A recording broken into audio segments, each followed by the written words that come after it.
আচ্ছা, আসসালামু আলাইকুম। আমরা আসলে আমাদের বৈষম্য বিরোধী ছাত্র আন্দোলনের ব্যানারে গত কালকে থেকে একদম আমাদের প্রথম এবং প্রধান এবং সবচেয়ে গুরুত্বপূর্ণ যে প্রোগ্রামটি সেটি হচ্ছে যে আমাদের যে ভাই বোনেরা আসলে আহত হয়ে ঢাকা সহ বাংলাদেশের বিভিন্ন হসপিটালে তারা কাতরাচ্ছে, আমরা তাদের কাছে ছুটে যাচ্ছি। আমাদের যতটুকু সময় এবং সামর্থ্য রয়েছে সেই জায়গা থেকে আমরা আজকে এ পর্যন্ত প্রায় 15টি হসপিটালে গিয়েছি। আমাদের একটি অবজারভেশন রয়েছে যেটি আমরা তুলে ধরতে চাই। ঢাকা শহরের বড় বড় যে হসপিটালগুলো রয়েছে, সরকারি হসপিটালগুলো, যেমন আপনি যদি Dhaka medical college, Suhrawardy medical college কিংবা সলিমুল্লাহ মেডিকেল কলেজের কথা বলেন, এই মেডিকেল কলেজগুলোতে সবচেয়ে বড় যে সমস্যাটি আমরা দেখতে পাচ্ছি সেটি হচ্ছে যে রোগীর আধিক্য।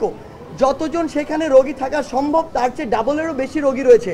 সেই জায়গা থেকে আমরা আমাদের স্বাস্থ্য অধিদপ্তর কিংবা স্বাস্থ্য মন্ত্রণালয়ের থেকে আমাদের একটি গুরুত্বপূর্ণ দাবি বা চাওয়া, সেখান থেকে যেন যতটুকু রোগী সেখানে থাকা সম্ভব ওইটুকু রেখে বাকিদের প্রপার ট্রিটমেন্টের জন্য প্রাইভেট হসপিটালগুলোতে রাষ্ট্রীয় খরচে পাঠানো হয়, যেন তাদের প্রপার ট্রিটমেন্টই হয়। এর প্রধান কারণটি হচ্ছে আমরা প্রাইভেট হসপিটালগুলোতে কয়েকটি জিনিস লক্ষ্য করেছি।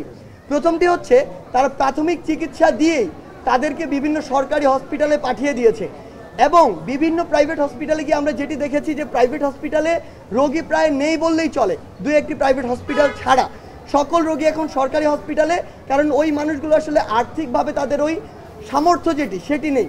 সেই জায়গা থেকে আমাদের একটি দাবি থাকবে যে ওই যে প্রাইভেট হসপিটালগুলোতে এখনও যারা রয়েছে, যদিও আমরা দেখেছি যে একটি স্বাস্থ্য অধিদপ্তর বা স্বাস্থ্য মন্ত্রণালয় থেকে একটি প্রজ্ঞাপন দেওয়া হয়েছে যে সকল জায়গায় তাদের যত রকমের খরচ রয়েছে সেটি যেন মওকুফ করা হয়, এবং যদি তারপরও প্রাইভেট হসপিটালগুলোতে কিছু বিল নেয় সেটি যেন ন্যূনতম একটি মেডিসিন বিল নেয়।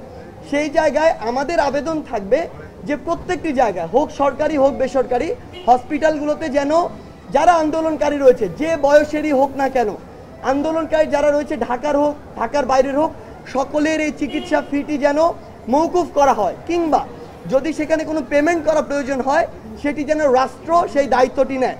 এটি একটি কথা। আরেকটি কথা হচ্ছে আমাদের অনেক আন্দোলনকারী রয়েছে কিংবা অনেক সমন্বয়ক সহ সমন্বয়ক রয়েছে, কিংবা ইভেন এখন আমরা দেখছি যে নতুন বিভিন্ন গ্রুপ তৈরি হচ্ছে যারা কেউ ভালো উদ্দেশ্যে কেউ অন্য কোনো অসৎ উদ্দেশ্যে আসলে হসপিটালগুলোতে প্রচুর পরিমাণে পরিদর্শনে যাচ্ছে। এটি যাওয়ার বেশ কিছু সমস্যা রয়েছে, তাদের অনেক বড় সংখ্যা যাচ্ছে, যেটি আমাদের ওইখানকার আসলে স্বাস্থ্যগত যে নিরাপত্তা কিংবা পরিচ্ছন্নতা এই ইস্যুটিকে সমস্যা করে। অনেকে খাবার দিতে টিম নিয়ে যাচ্ছে, অনেকে পুরো মিডিয়া টিম নিয়ে যাচ্ছে সেখানে। আমাদের আপনাদের কাছে রিকোয়েস্ট এবং আপনাদের মাধ্যমে সকলের কাছে রিকোয়েস্ট, আমরা ওই হসপিটালের ভিতরের যে নিরাপত্তা কিংবা স্বাস্থ্যগত যে ঝুঁকি, এই বিষয়গুলো মাথায় রেখে সেখানে যেন পর্যাপ্ত যতটুকু আমাদের হাইজিন মেনটেন করা উচিত সেটুকু যেন আমরা করি। এবং সরকারি হসপিটালগুলোতে ইতিমধ্যে আমরা জানতে পেরেছি যে তারা এক্সট্রা একটি হাই কেয়ার ইউনিট তৈরি করবেন, সেই জায়গার নিরাপত্তা যেন আমরা বজায় রাখি, এটি একটি বিষয়।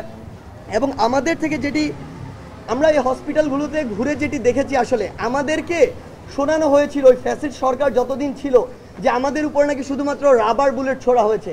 আপনি হসপিটালের বেডগুলোতে যান, কারা আছে শরীরের এক পাশ দিয়ে বুলেট ঢুকেছে, আরেক পাশ দিয়ে বের হয়ে গিয়ে আরেকজনকে আঘাত করেছে, ওই বুলেটগুলো পর্যন্ত ব্যবহার করা হয়েছে। আপনি গিয়ে দেখুন এক একজন কিভাবে কাতরাচ্ছে। এই যারা একটি গণহত্যার মতো একটি বিষয়ের সাথে জড়িত ছিল, আমরা ছাত্র সমাজ এবং বৈষম্য বিরোধী ছাত্র আন্দোলন বলতে চাই তাদের যেন এই গণহত্যার দায়ে বিচারটি দেশে এবং আন্তর্জাতিক মহল থেকে হয়, এই কথাটাই আমরা বলছি।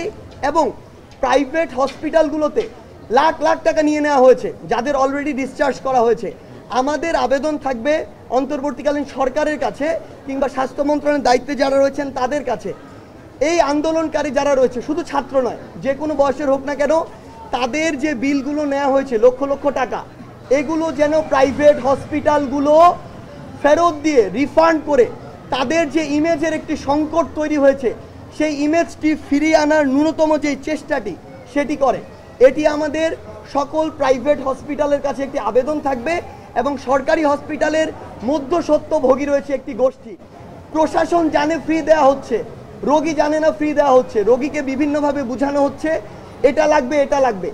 যে মধ্যস্বত্বভোগীরা এতদিন ধরে বাংলাদেশে এগুলো করেছে, অসৎভাবে টাকা ইনকাম করেছে, তাদেরকে আমরা হুঁশিয়ার করে দিতে চাই প্রশাসনের সহযোগিতায় ফার্দার আমরা যদি কাউকে এরকম কোনো কাজের মধ্যে দেখি, তাদের বিরুদ্ধে চাকরিচ্যুত করা সহ যত ধরনের পদক্ষেপ নেওয়ার জন্য যত ধরনের ব্যবস্থা আমাদের পক্ষে নেওয়া দরকার, আমরা তার সবগুলোই নিব। ধন্যবাদ।